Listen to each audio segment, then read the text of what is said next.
Merci. C'est Dieu qu'il faut remercier. Alléluia. Je ne suis qu'un instrument. Non pas le médicament, ne mange pas. T'es civil, si tu ne prends pas le médicament, tu ne manges pas. Je peux pas manger. On continue. 7e colonne. Donc on en était à découvrir nos compagnons d'œuvre, dont les 5 missions sont, premièrement, de servir le leader, c'est-à-dire l'homme de Dieu que Dieu a choisi, de le soutenir, deuxième mission, notamment lorsqu'il est attaqué, parce qu'il sera souvent attaqué, il y a toujours des contestataires partout. Ensuite, troisièmement, de l'assister, c'est-à-dire collaborer à ses tâches, aux tâches de... Troisième. Premier, c'est servir. Deuxième, le soutenir. Troisième, l'assister. Quatrième, coopérer avec lui. Et enfin, collaborer. Vous allez dire, tout ça, c'est la même chose. Il y a des nuances.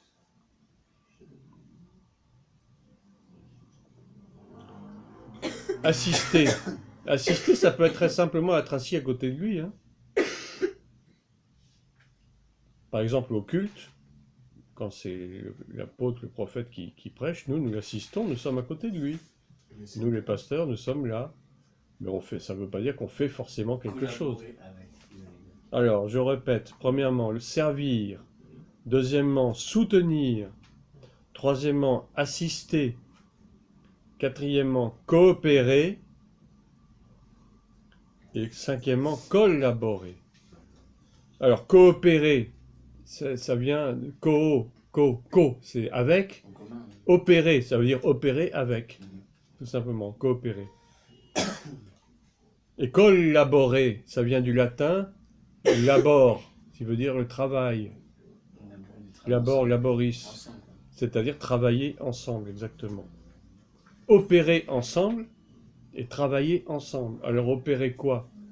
Bien opérer, par exemple, dans le ministère de guérison, par exemple, ou dans le ministère de délivrance. Hein? Parfois, il nous demande de venir prier pour telle personne. Il va dire, bon, allez prier pour telle personne. Ah, c'est ça la coopération. D'accord? C'est bon pour les 5... Le dernier, c'était quoi? Collaborer. Et l'avant-dernier? Coopérer. Alors, comment constituer une équipe, une bonne équipe de collaborateurs ou de compagnons d'œuvre? D'abord, première chose qui paraît évidente, consulter Dieu par la prière.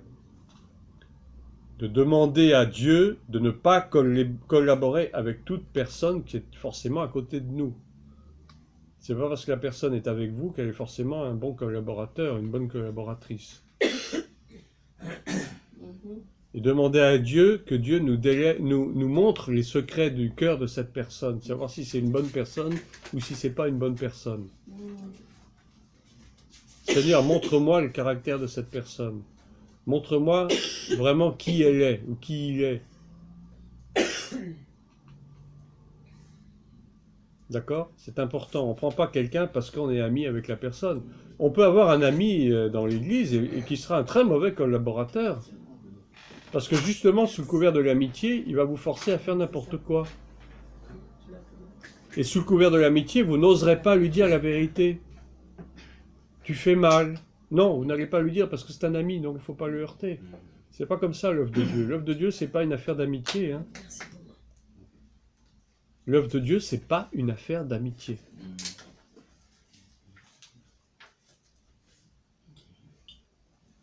Les amitiés, elles sont pas forcément bonnes. On les croit bonnes, mais elles ne le sont pas forcément.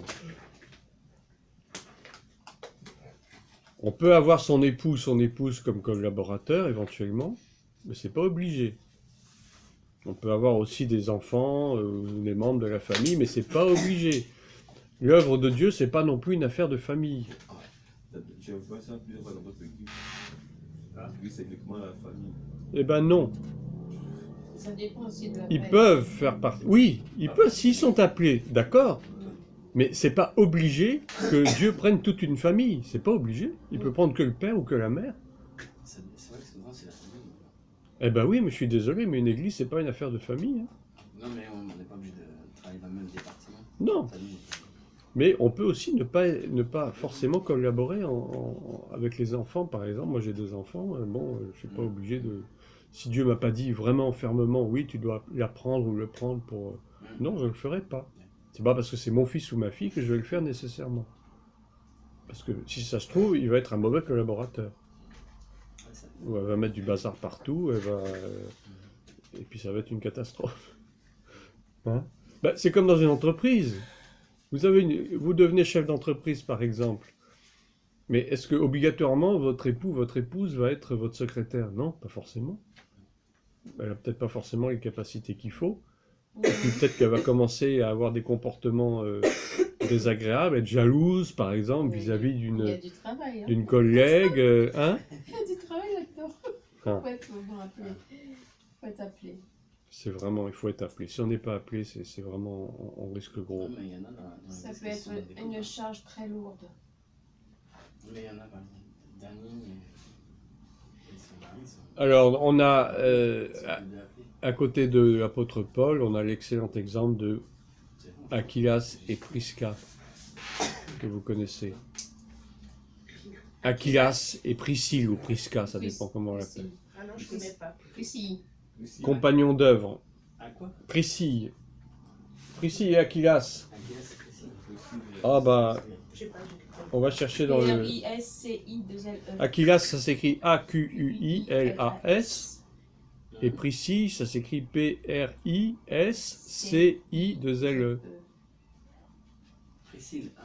Priscille. Et ça se trouve dans quel nom? Alors, on va chercher. Priscille comme collaborateur, ça se trouve. Je coupe l'enregistrement un instant.